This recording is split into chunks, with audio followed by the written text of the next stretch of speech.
Folks, if you've watched the show at all, you know that I have an extensive background in sales. I've always enjoyed sales. It's just one of those things that I think is intriguing, and for a lot of people, it's the same way. However, for a lot more people, it's very frustrating to be sales, especially if you're the business owner and you don't think things are going just the right way. You might need to bring in some help.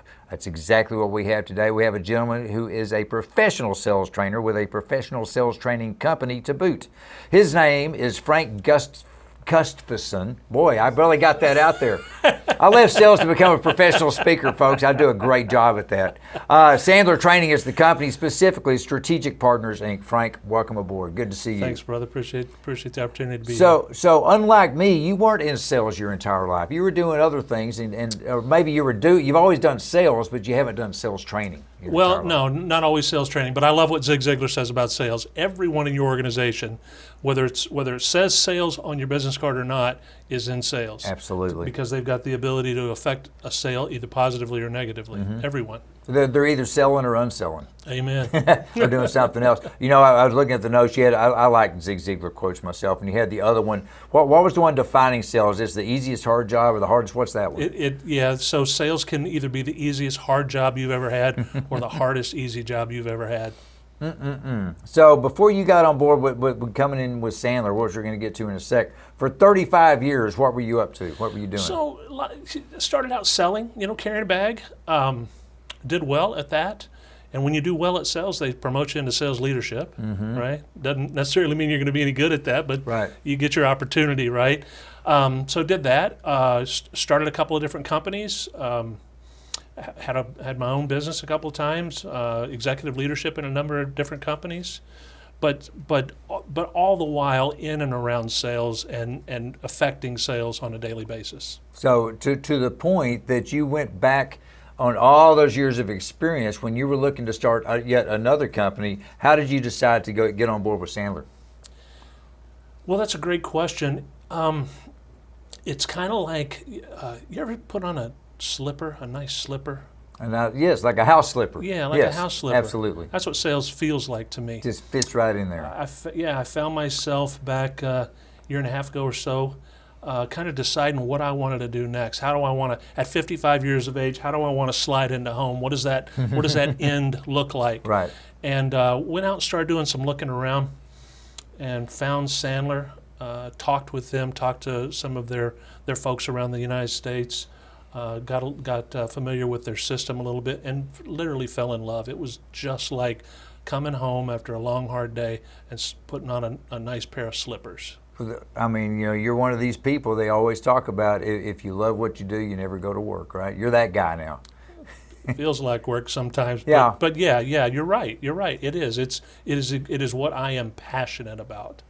Well, as I mentioned there in the intro, sales is a big deal, particularly to people who don't do it, yet they realize the importance of it. And the problem that I have in my life, and tell me if you've experienced this, people who haven't done sales before but who think they can do it, just screw it up for everybody, because they jump in there and they don't really know what they're doing, but they're the boss, so they think they do, and they know the importance of sales, but they're really good at doing something else. You need to bring real salespeople in to do real sales. Well, I think the frustrating part of that is, as a business owner,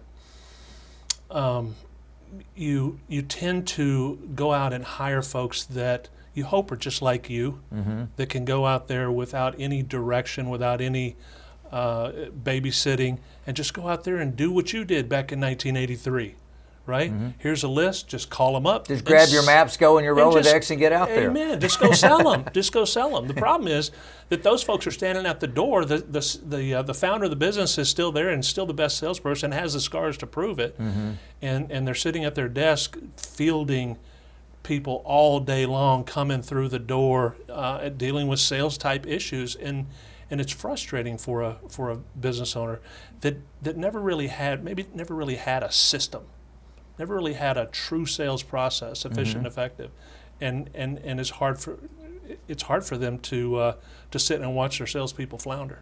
Well, okay, then I've got to ask you this. You mentioned the system. Can you take anybody and put them in a sales system and they become a salesperson, or does that person, before they get into the system, need to have certain personality traits or that type of thing to skew them towards sales?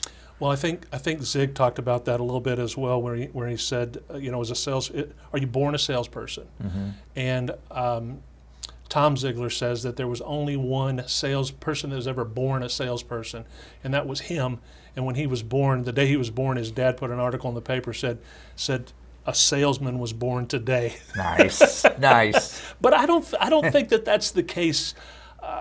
There's so many different personality types out there, and you think that the ones that are super gregarious, that are out there, that are fun-loving, are going to be the best salespeople.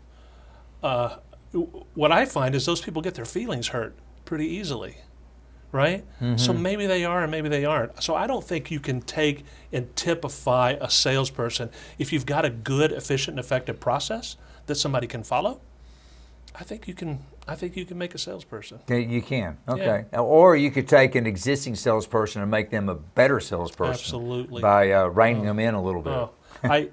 I feel sorry for my customers over the last 35 years when I didn't have a system. I feel sorry for what they went through because I sold like most people, tenacity and personality, and that doesn't always cut it. No, especially today, especially in today's society, because there's so much stuff coming at us right and left all over the place. People don't have the attention span that they maybe did 30 years ago when some of us were starting our sales careers. I totally, I got it too. I totally understand that. But to me, there's a couple of tried and true things. You're the pro. I'm bouncing these off of you. Okay, these weren't on the notes, but tell me this. I've always heard 2 of the key ingredients to sales is belief in yourself and belief in your product. Is that true? Absolutely. I think there's 4 things that you have to believe in. You have to believe in yourself. You have to believe in your product, that there's a need in the marketplace. You have to believe in your company. Mm-hmm. You have to believe that your company is really real and stands behind it and does what they say and means what they say. And then you've got to have confidence in the marketplace. So I think that there's 4 things that you truly have to have confidence in to succeed. I'm so glad you added those other 2, especially the one about belief in your company, because too many times the salesperson, in my experience, I'm talking me, I've gone out there as the face of the company, if you will, and I sell what I'm supposed to be selling, and I do my job, and then they don't deliver. I'm the one that looks like the idiot. Right. That's tough. That's a tough place to sell into, right? Yeah, it is. Yeah. The other thing is, going back to sales, you need to be able to sell your competitor's product as well as you can sell your own. Meaning you need to know everything about, never slam the competition, obviously, anybody knows that, but you need to know what you're up against. Yeah, I think so. I think that, there's this thing called product knowledge, and it's your product and it's your competitor's product. You need to know those things. You don't always need to tell those things. No, you don't need to tell them, but you need to be able to sell against them. Yeah. If you will, with yours. Yeah. So, and another thing that people don't realize, and it gets back to networking or sales in general, you got 2 ears and a mouth for one reason. Just listen, right? Yes. Go into the hazards of talking more than listening when you're trying to sell. We call it the 70-30 rule. Okay, go. As long as, a prospect that is listening is no prospect at all. That's a Sandler rule. The prospect needs to be talking 70% of the time. You as a salesperson, 30% of the time. Yes, and it's so hard for people, especially when they're just getting out there. But that's part of the Sandler system that teaches people that, right? I tell people, I say, look, if you're not winning and you find yourself in a situation where you're doing all the talking, just slowly reach up. Make sure that you still have 2 ears and use them. Use them both at the same, as hard as it is, because you and I, the gregarious type, we love to talk, but we can also be successful because we learn to listen. Amen. And so you got, I like that, the 70-30. There's a free tip, folks, for you right there from Frank. Listen so much more than you're talking when you're out there.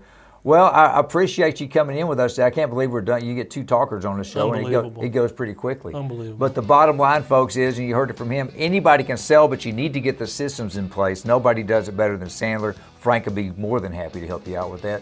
Thanks for coming on board with us Brian, today. Thank you, brother. Keep doing what you're doing. Appreciate it. Awesome. Folks, you take care. It's great that you were here with us today. We'll be right back. Sit tight.